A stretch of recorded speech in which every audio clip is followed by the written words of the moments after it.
He is the author of Steve Kerr, A Life, coming June 15th, 2021. We now welcome Scott Howard Cooper onto Hoopsology. How's it going, Scott? Things are great. How are you guys? Really good. Thanks for joining the show, and really excited to talk some Steve Kerr with you.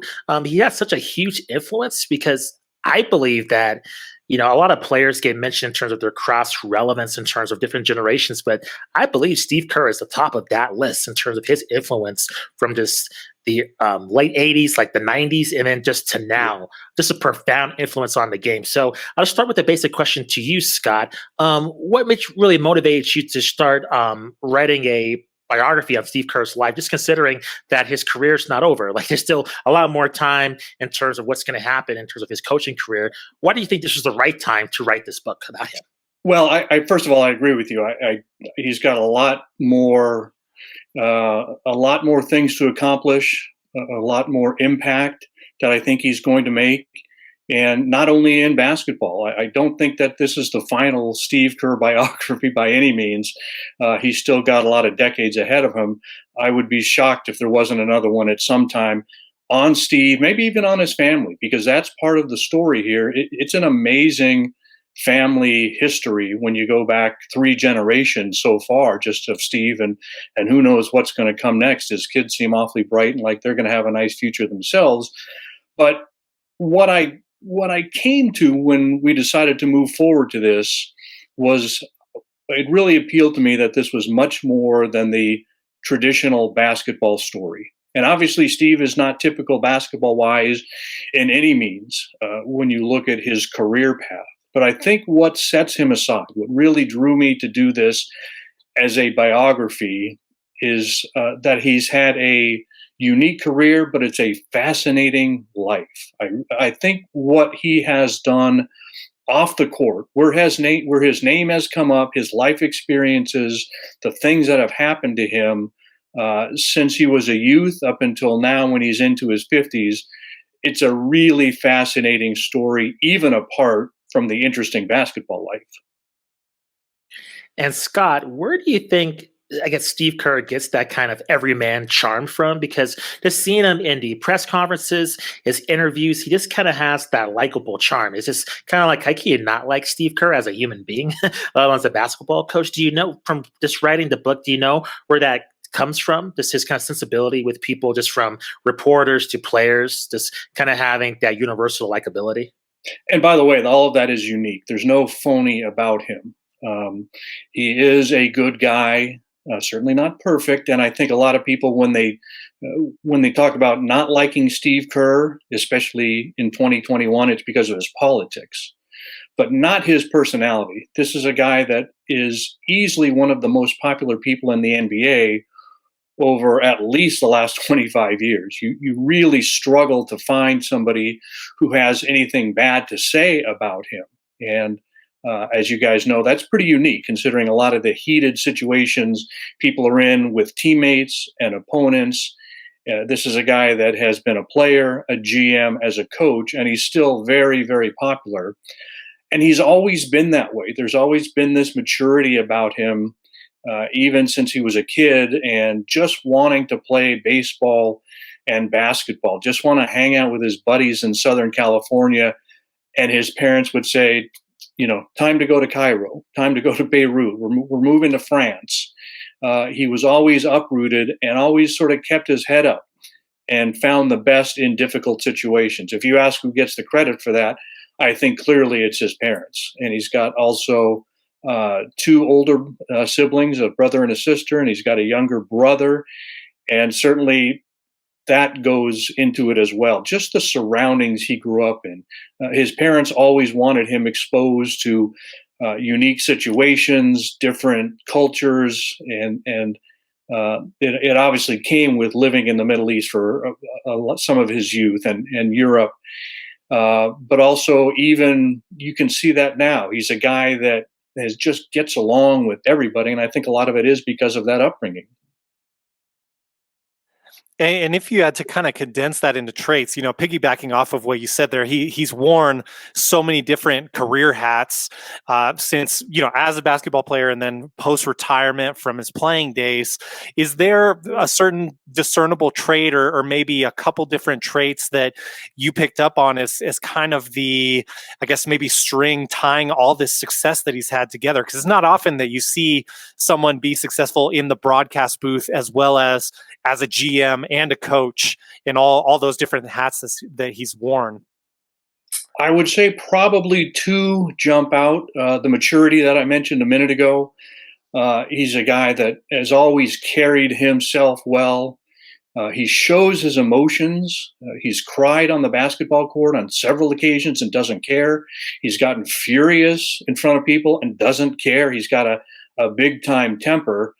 So he doesn't try to hide from anything. He lets people know who he is, but he has always had this presence about him that has, as a freshman at Arizona, he fit in with the older guys. As a rookie in the NBA or a young player in the NBA, whether it was Phoenix or Cleveland after he was traded, he's always fit in with the older guys. And that has served him very, very well because he's, when you're a guy who's just trying to carve out a career, this is someone who entered the NBA thinking, geez, if I could just grind out a season or two, if I could just get some money in the bank and then go into coaching, that would sure help out my family. And it's 15 seasons of an NBA career. So he knew that he had to be adaptable. He knew that he couldn't walk into a locker room throwing an ego around, and that's never been who he is. A lot of that is that maturity. Secondly, he's the first guy to say that he has always put a priority on being prepared. We all know that players love to do their shooting games after practice, maybe before a game, and Steve liked that as well as anybody, but only after he got his work in. He wanted to be prepared. There were a lot of times he didn't know if he was going to play 2 minutes or 20 minutes, but he would show up and be one of the first guys at practice, one of the last guys to leave. And he's only working on shots that he might be taking. He's not one of those guys that's out there screwing around, doing half-court hook shots or any of the Harlem Globetrotter stuff. It's always repetition, repetition, repetition. There was this one story. His second stop in the NBA was with the Cavaliers. And he ended up sitting too far down the bench. And Lenny Wilkins is calling for him. He wants to send Steve into the game.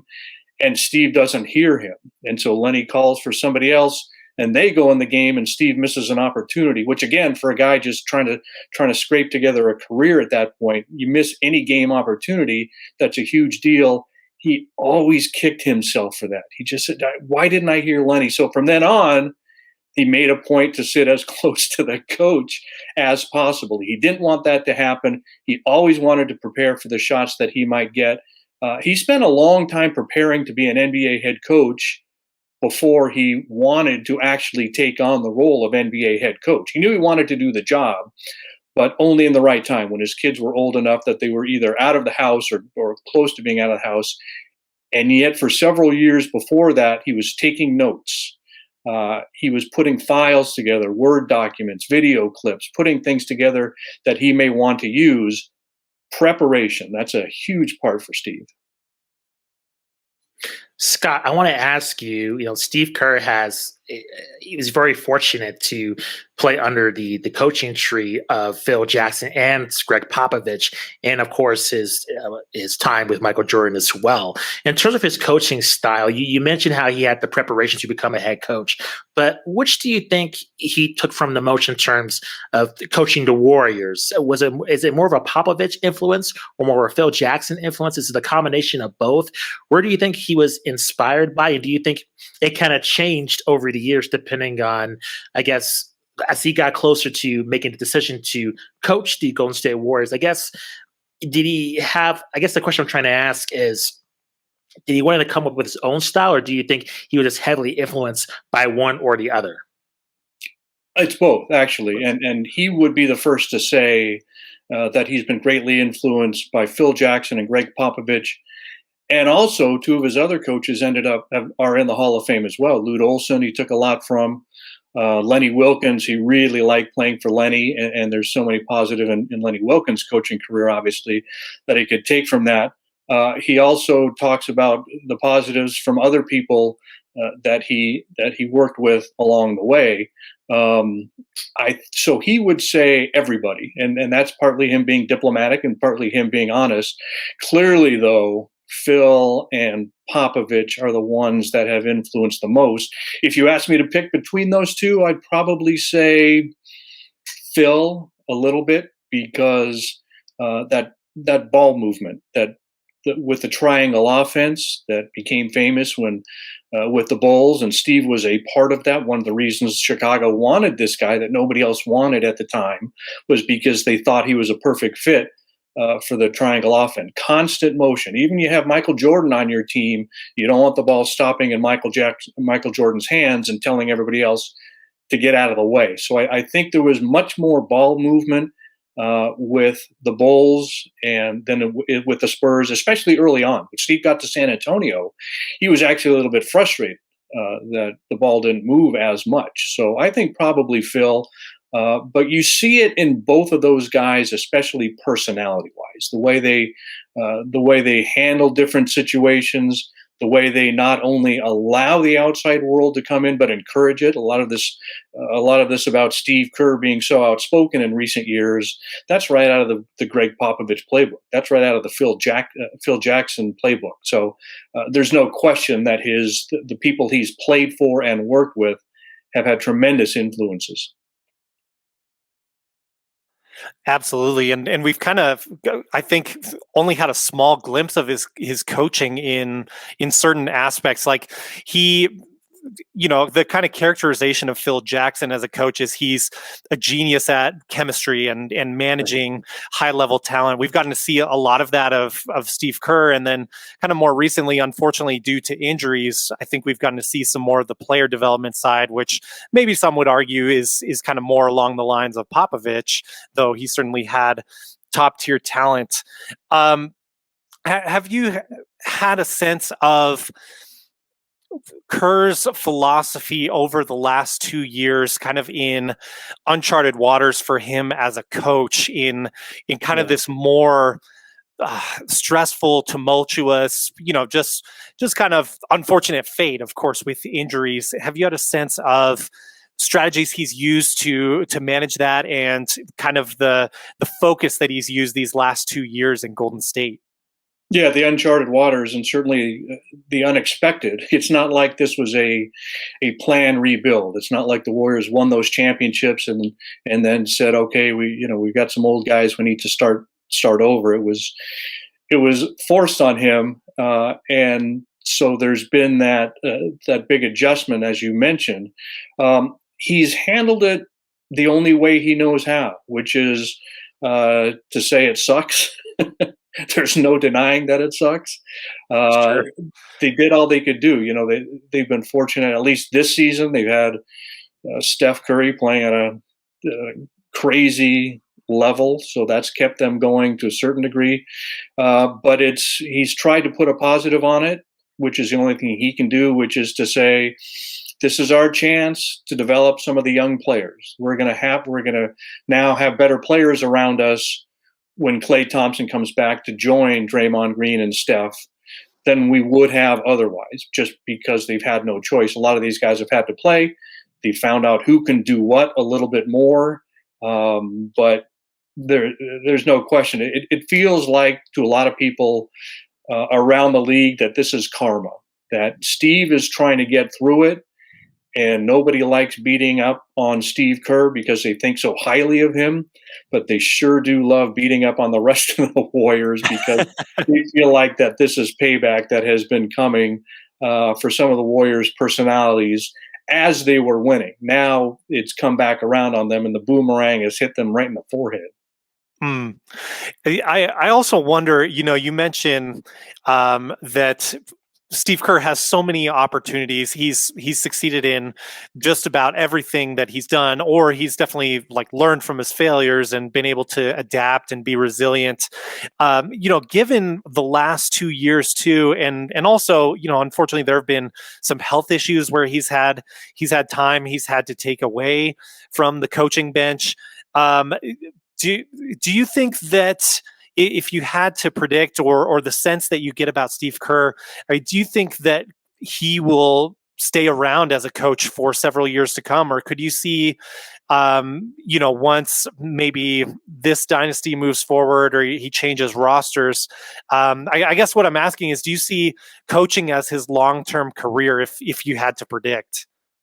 Oh, I think he's still got a lot of years in him. He loves this.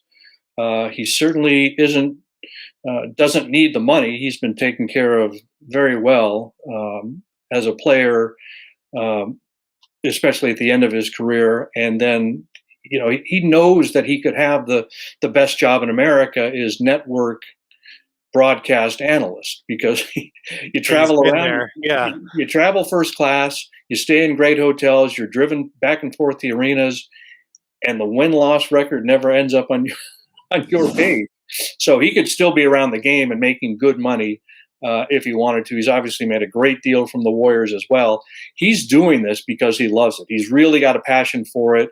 It's something he has wanted to do pretty much all of his life, certainly all of his adult life. There was a brief time where he thought he might want to get into administration, like become an athletic director or something along those lines. So it's always been, his goal has always been, once his playing career ended, is to do something in sports, and especially in basketball. And for the most part, it's been he's wanted to get into coaching. It was just a matter of the right timing.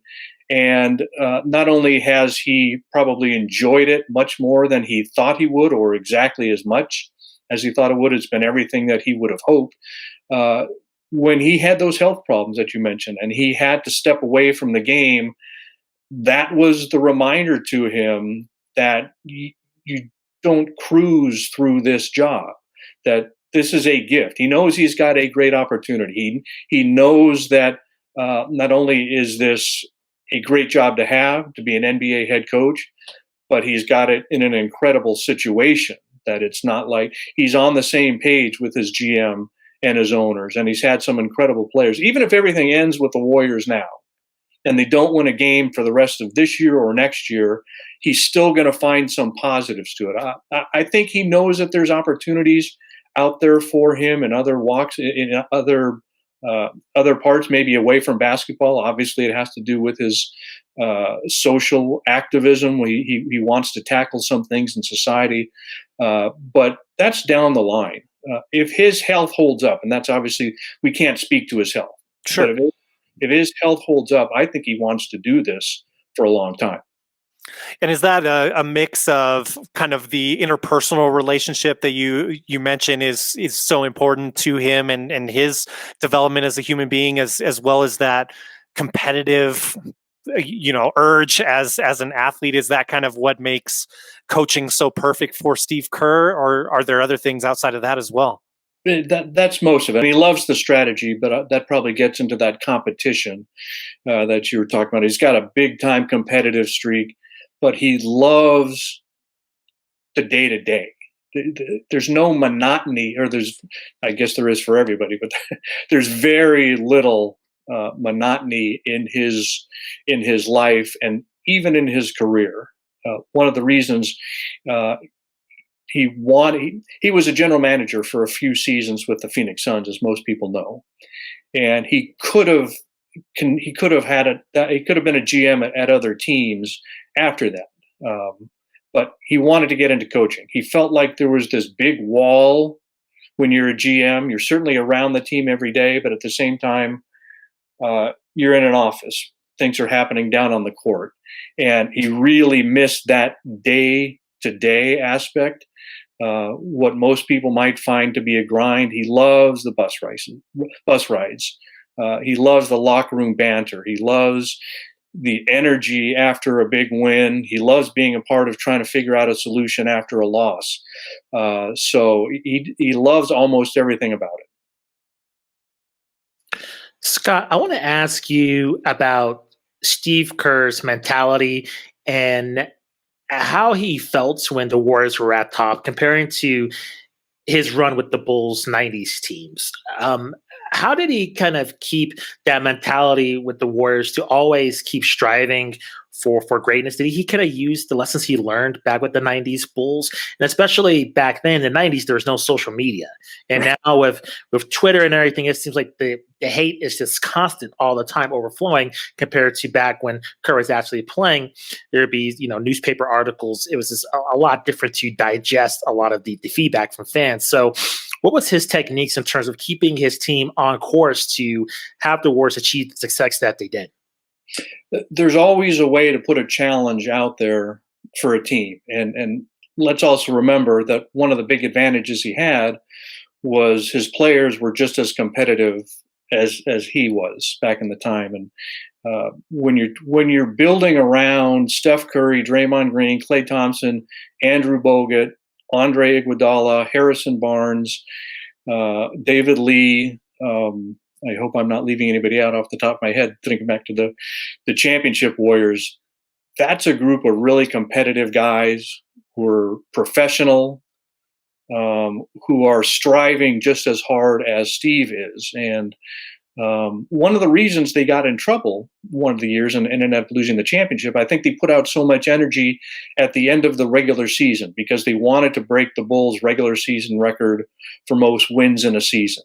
That's the mark of a competitive team. Now, in retrospect, it may have been a mistake to let them expend so much energy going for that because that comes back to hurt you in the playoffs. But that's also the mark of a team that doesn't want to just win. They want to, even after a championship or two championships, they still wanted to win at historic levels. They wanted to be in the conversation anytime anybody wanted to talk about the greatest teams in NBA history.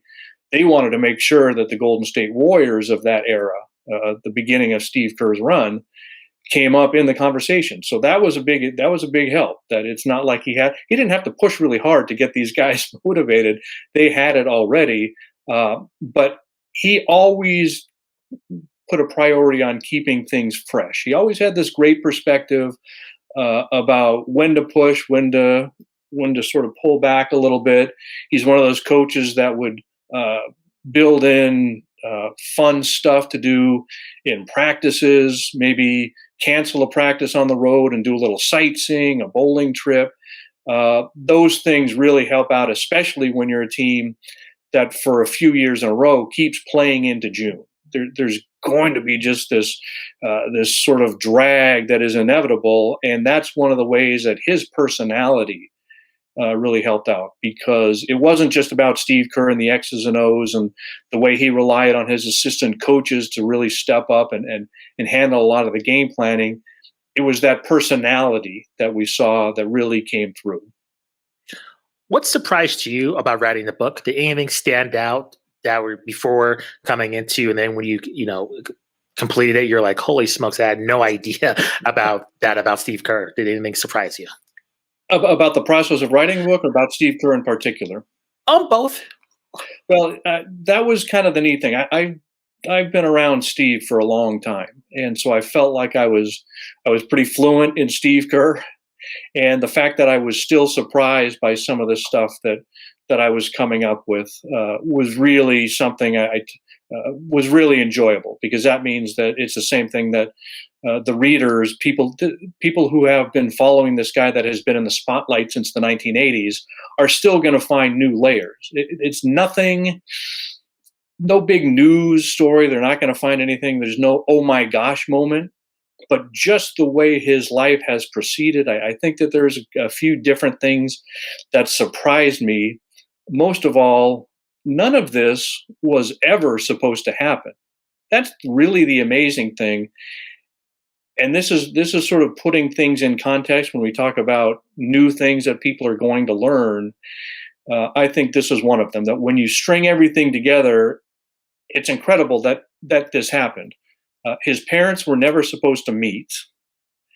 He had no business getting a scholarship to Arizona, and going to Tucson ended up being easily one of the best things to ever happen to him. For him to think, I should be on the Chicago Bulls with Michael Jordan, B.J. Armstrong, and John Paxson, and say I can help that team. He couldn't even get on the court for the 41-41 Orlando Magic the season before, and here he is saying I can play for the Bulls. He had no business being with the Bulls. That wasn't supposed to happen either. And he certainly wasn't supposed to be the Warriors coach. Remember, he had accepted the Knicks job. He told Phil Jackson, I'm coming. And then backed out right. and goes to the Warriors. So there's all these events that it's an incredible set of circumstances how he got to this point, because none of this was supposed to happen. Also, some of the I found it really amusing that when you put this puzzle together, some of the connections that maybe he made at one point in his life that came back to him later in life, it's really kind of fascinating. It's almost like there's this Forrest Gump sense about him. There's this whole long string of things, to just throw out a few. And there were so many of them that I had to make a list at one point. He's a young player, his second year, maybe his third year. He's with the Cavaliers. And Paul McKeskey can see that, here's this guy that loves to play and can do a few things. He can certainly shoot, but he's laying back too much. So Paul gets on him and says, let it fly, let it fly. You're overthinking out there. Just go out there and let her rip. And so Steve starts to do that, and he gets better at that. And then it's at the end of his career, the last year of his playing career, he's with the San Antonio Spurs. And the second greatest moment of Steve's playing career, of course, number one was hitting the shot that gives the Bulls the championship in 1997. But then here it is at the very end, and he gets tossed into a game. The Spurs are way behind the Mavericks, and everyone's thinking, okay, Dallas has got this wrapped up, and Tony Parker had food poisoning, and so Steve had to go in there. He starts hitting every shot, and he leads the Spurs to come back and win that game, and he's letting it fly, and the Mavs aren't doing a good job of guarding him. Who's an assistant coach on the Dallas bench? Paul McKeskey, the same guy. There's a student at Swarthmore named Marcus Noland many, many years ago. And he's acquaintances, not great friends, but he's acquaintances with Steve Kerr's older brother, John Kerr. It's many, many years later, decades later, and the same Marcus Noland is in the White House. He's in the Roosevelt room, and President Obama is trying to get an idea of who can we send. We need somebody to sort of be an emissary. North Korea has a new leader. Who can we send over there? We need somebody that can talk to this guy, try to make some inroads. Marcus Noland, the same guy that knew Steve Kerr's brother in college, speaks up and says, let's send Steve Kerr. Now, what life does this happen in? Gosh. that this guy is getting punched out by Michael Jordan, that this guy is coming back from being told as a Arizona player that your career is over because you blew your knee out, that has an amazing run in college, in the pros, has all these things happen, and all of a sudden his name is coming up in legitimate conversation with the president. Let's send Steve Kerr to North Korea to meet with Kim Jong-un. Now, it didn't go very far, but that just shows you what kind of life that this guy has had. It's incredible, the Forrest Gump moments. Absolutely. I mean, so many things you list off there are so improbable, and I think an amazing story of a man who is able to rise to the occasion so many different times. Are there any kind of big picture, life sort of lessons that you think people can take from this story? Probably the preparation aspect, because that's one thing that has always served him well. If you're talking about things beyond basketball, it's about how you treat people, and it's about being prepared.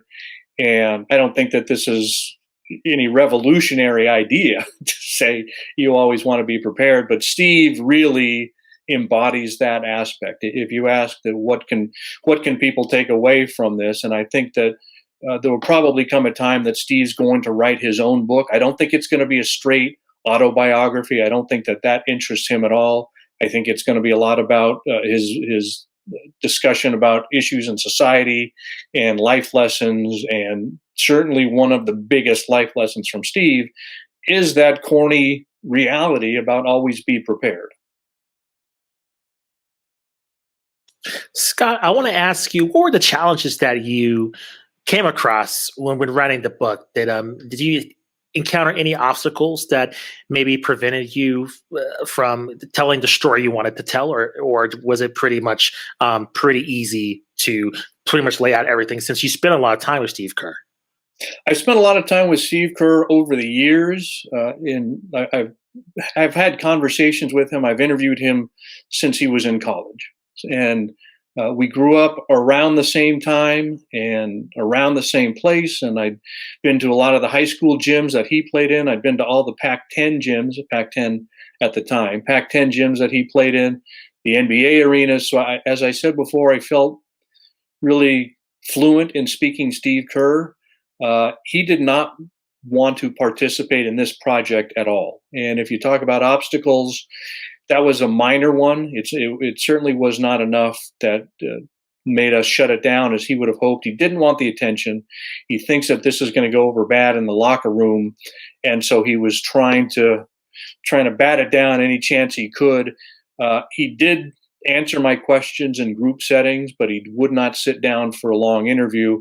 That was a disappointment. That was a small setback, because there were a couple points I would have liked to explore with him, maybe things he hadn't really talked about before. It wasn't as though I wanted to talk about Donald Trump or what happened in Game 7 of such and such a series or anything like that. It was a lot mainly about his personality, because I think that's one of the things that sets him aside. And so he didn't want anything to do with it, and did his best to politely discourage anyone around him from participating as well. Some people agreed, and other people kind of said, no, I'm going to talk anyway. Some people didn't want their name used and said, we're talking, but we're not talking, right? So there was some of that, but again, I've done hundreds of hours of interviews with him. I've been around the Warriors for many years. It wasn't like that there was any kind of linchpin moment that I was missing. A mild setback and a disappointment in certain areas I would have liked to flesh out a little bit more, but nothing that shut the project down. Well, that's very interesting to hear, just because a lot of those moments that might be a little bit controversial is already kind of out there. We just heard Draymond recently on Kevin Durant's podcast is talking about with their whole issue that they had. So it just seems like anything that would be controversial is already kind of been discussed. Right, and that's what I was saying. He certainly was not ducking the controversy. Yeah. Any of the controversial topics. This is a guy that is available to the media, what, 5 or 6 days out of every week. So we're still able to get the questions in. He's still taking on a lot of those questions that he maybe he thought he was going to get from me. I don't know, but it's not like trying to get information. It's not like trying to get conversation from somebody who has completely walled themselves off from the world. He's out there a lot. There's a lot of interviews that he's done in depth, talking on different topics. And then it's just the day-to-day stuff. So it's not like he was concerned about my questions. He made it clear, we had in our email exchanges when he said he didn't want to do it, he made it clear it was not anything personal. He would have turned down probably anybody. And we had a very good relationship. As I said, when I asked questions in a group setting, I was kind of curious the first time or two if he was going to just give a yes or no answer or shrug his shoulder and not give any answer and really try to tighten the screws on me. But he gave terrific answers in those settings. I wasn't going to ask my best questions at those times because I didn't want it.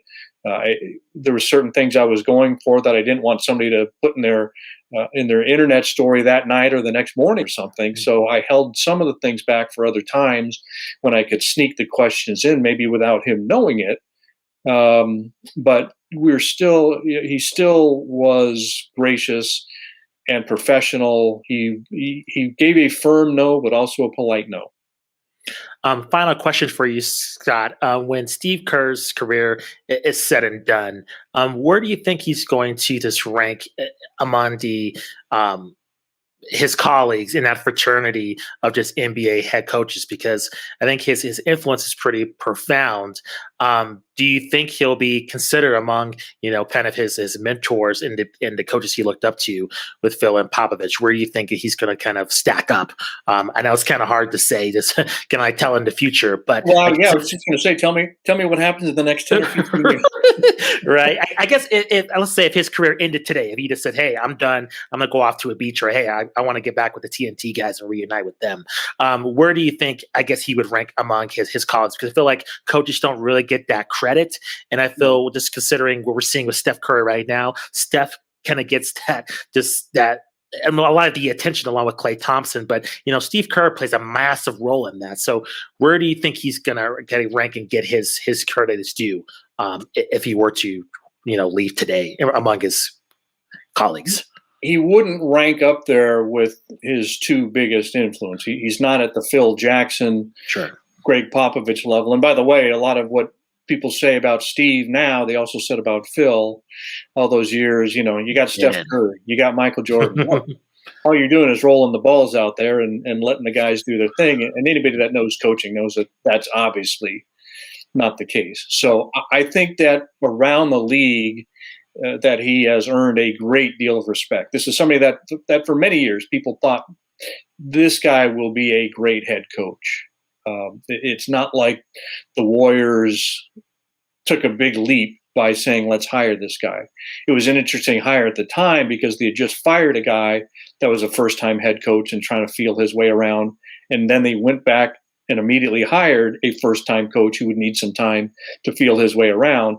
But if we were to put it in player terms, that if at that time when Steve was thinking about getting into coaching, if there was a draft, he would have been probably the number one pick for a coaching job, that everybody was convinced that he would do very well in this. So he has.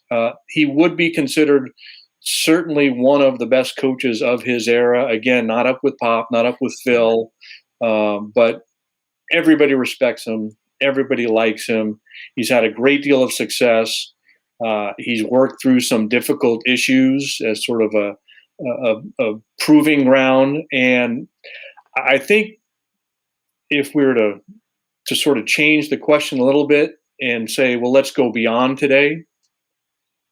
If he has any success at all moving forward in the future, whether it's with the healthy Warriors when they get Klay back with Draymond and Steph, and maybe some of the other guys develop like James Wiseman, and we'll see what they end up doing this offseason as well.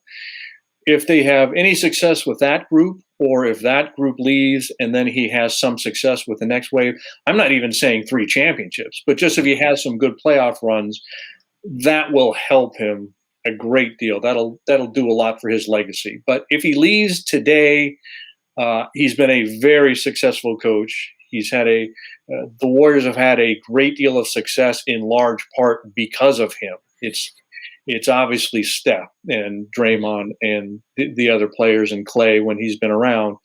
But anybody that tries to downplay Steve Kerr's impact on this team winning championships is just wrong. He has been a very, very good head coach. Scott, thank you very much for joining the show.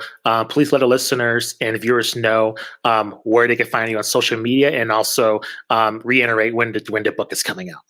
The book is Steve Kerr, A Life from William Morrow. It's coming out June 15th, and I hope people enjoy reading it half as much as I enjoyed writing it, because it's a lot of work, but it was also a lot of fun. I had a blast doing it, and I hope that comes through on the pages. Anybody that'd like to connect with me, I'd love to hear from you on Twitter at S Howard Cooper, Instagram Scott Howard Cooper as well. So hopefully we'll have a chance to continue the conversation. For sure. Thank you very much for joining the show, Scott. Really appreciate it. Thanks. This was fun.